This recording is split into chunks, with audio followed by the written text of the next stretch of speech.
Hey guys, it's Robin, RsIslandCrafts, and welcome to my studio.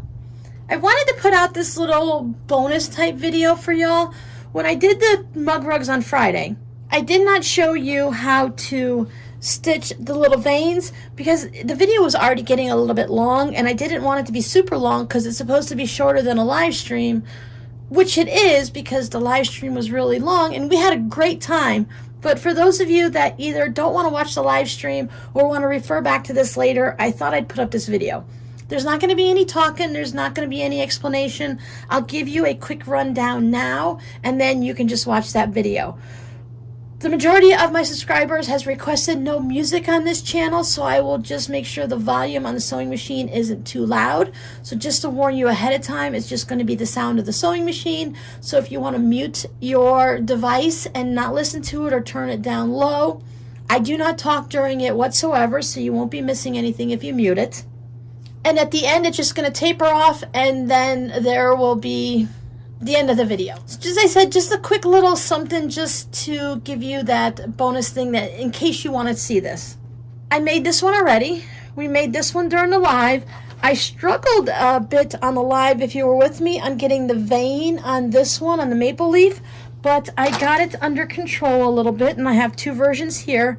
I tried to change a little bit as I was stitching it at the machine, so maybe one time I would constantly spin it and the next time I would do back stitching. There's no free motion stitching or anything like that. Some of these have quilting already on it, others do not have any quilting. I use the actual stitching here to hold it down. Quilt as you go, extra quilt as you go, and then just top quilting. The mug rugs are small. You can do it any way you want. As you can see, I have not put the binding on all of them yet. So, but what I did with the leaf here, you'll see it in the video, is for the simplest version, I went ahead and I did about 1/8 of an inch just to stitch it all the way down because I have my heating bond underneath it and I followed it around. Now, if you go off of it or if you go in a little too far, what you can do is just come back around a second or third time. If you want this line to be heavier and you want it to be more visible, say you're using a contrast, maybe you're using, as you can see it on here, or maybe you're going to use a black or a white or something, you can go around this more than once. And if you go off a little bit, it's not going to be that big of a deal, especially if you have a second round going. It's going to hide that mistake. It's going to make it look like it's supposed to be there. Nobody's really going to notice it unless you come way down here. Then I suggest unpicking it and then picking back up.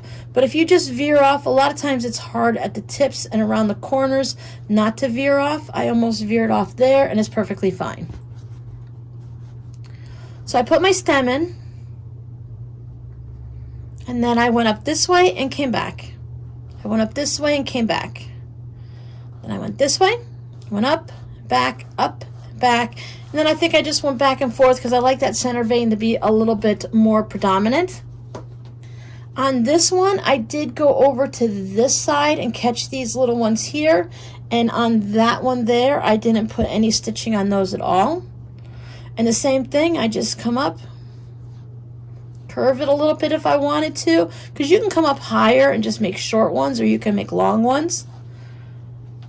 But on this one, I didn't get my center vein quite centered, so I do have this weird trails, and I missed a couple times and went off, and it's fine. It's just a little bit of a hodgepodge.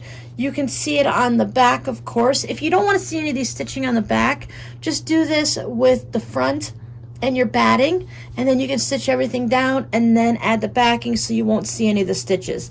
I think the stitching on the back is kind of fun. I got myself a little upside down and confused. Now these are falling leaves, so it doesn't really matter. But on all of these, all the stems are at the bottom. This guy, he's got his stem up at the top. This oak leaf, he just confuses me on which way is which. I decided to flip it and put this at the top and then this at the bottom. But then my brain and my eye must have went in and said, no, this is the top. So I put the stem up there. Again, it's falling down and these guys are just coming this way. And this guy's had a little bit of fun doing some flips and is upside down. No big deal. It's just a leaf. All of them are different in nature, so however you get them stitched down is fine. And if you want, you can skip this. You can take a fabric marker and draw it in. You can do some hand embroidery or just skip it and have the regular applique. Especially if you're using something like a batik, these are really crazy bits of color all over the place. So if you're fabric is got a lot going on, you don't even have to add that extra. Like this one here, he's got a little bit of craziness going on him. He's not all lined up straight. I could have corrected these little quirks off to the side by doing my stitching up and down a bunch just to cover that up. But it doesn't bother me because, again, if you look at a couple of leaves, they're not all the same. Even though a maple leaf looks like this, they still don't all look identical, and they're going to have different things going on. So for those of you that were looking for a little extra and don't want to sit through the live stream, and if you do want to watch the live stream, just fast forward close to the end. At the end, we did a quick binding, and then prior to that is when we worked on this. So it did take a while. Thank you all for hanging out with me. I hope you enjoy this and that it helps everyone who's been looking for a little something extra. I'll see you guys next time. Bye.